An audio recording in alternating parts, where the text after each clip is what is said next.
대항력 주택임대차 보호법. 안녕하세요. 대구 부동산 언니입니다. 오늘은 정말 따뜻합니다. 낮 최고 온도가 17도씨입니다. 발코니 무화과가 드디어 잎망울을 터뜨렸습니다. 조그맣고 부드러운 잎사귀가 쬐끔 비집고 나왔습니다. 봄이 왔습니다.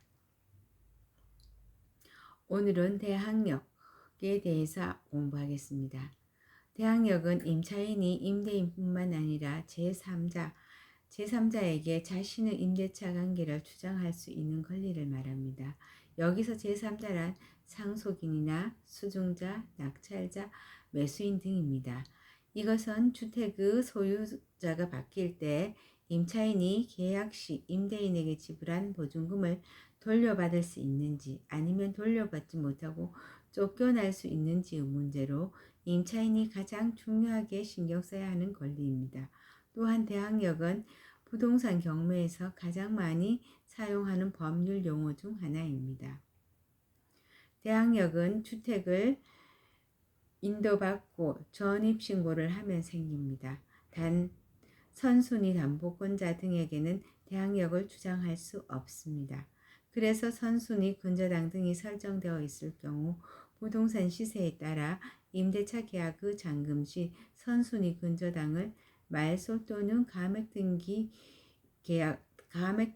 계약서 특약에 넣습니다.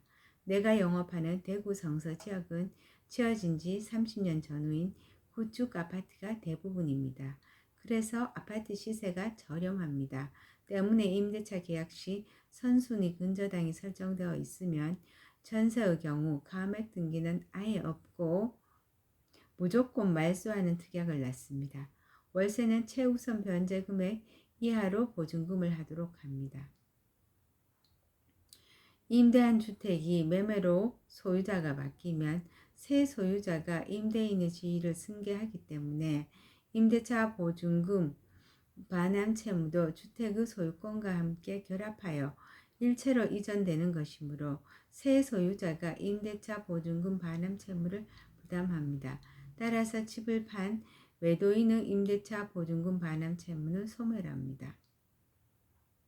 대항력의 효력은 요건, 즉 대항력의 효력 요건은 입주 그리고 전입신고입니다. 이 대항력의 요건을 갖추고 그 다음날 0시부터 제3자에게 발생합니다.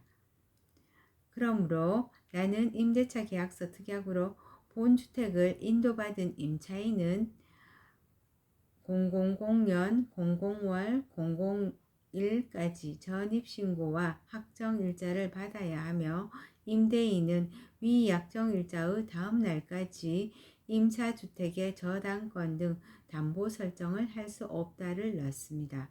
이렇게 하여 임차인의 대항력보다 앞서는 선순위 담보물권이 생기지 못하도록 합니다.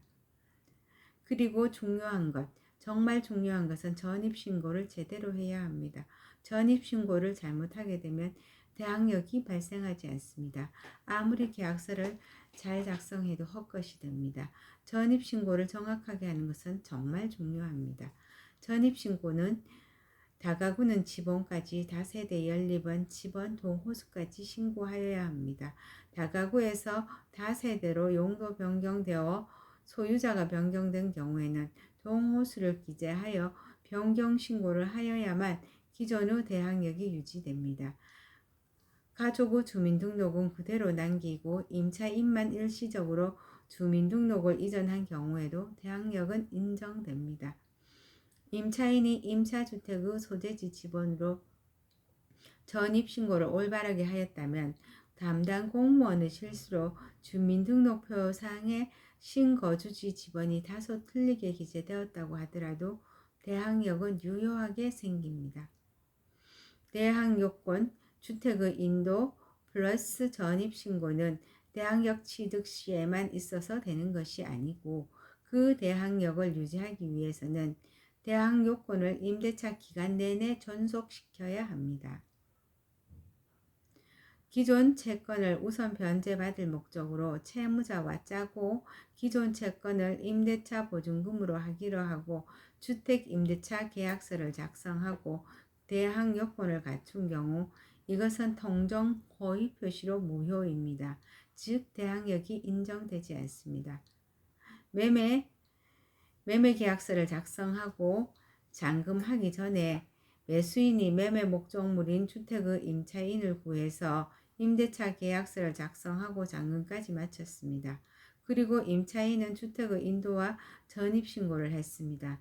이럴 경우 매매 계약이 해제되어도 매매 목적물의 주택 임차인은 자신의 임차권을 새로운 소유자에게 주장할 수 있습니다. 이와 같은 판례가 있기 때문에 중개 실무에서 매매와 임대차를 함께 진행하는 경우 매매 잔금과 임대차 잔금을 같은 날 동시에 진행하고 매매와 임대차 잔금 후 임차인의 입주와 전입 신고를 하도록 합니다. 매매 계약과 임대차 계약을 동시에 체결한 경우 임차인은 즉 동시에 체결했다는 것은 매도인과 임차인이 동일인입니다. 임차인은 매수인 명의의 소유권 이전 등기를 한 다음 날부터 대항력을 갖습니다. 신축 중인 연립주택이나 다세대 주택의 동호수 특정 없이 지번으로만 전입신고를 한 경우에는 대항력이 인정되지 않고 그 건물의 특정 동호수로 전입신고를 하며 그 시점부터 대항력이 생깁니다. 오늘은 대항력에 대해서 공유했습니다. 다음에는 우선 변제권에 대해서 공유하겠습니다.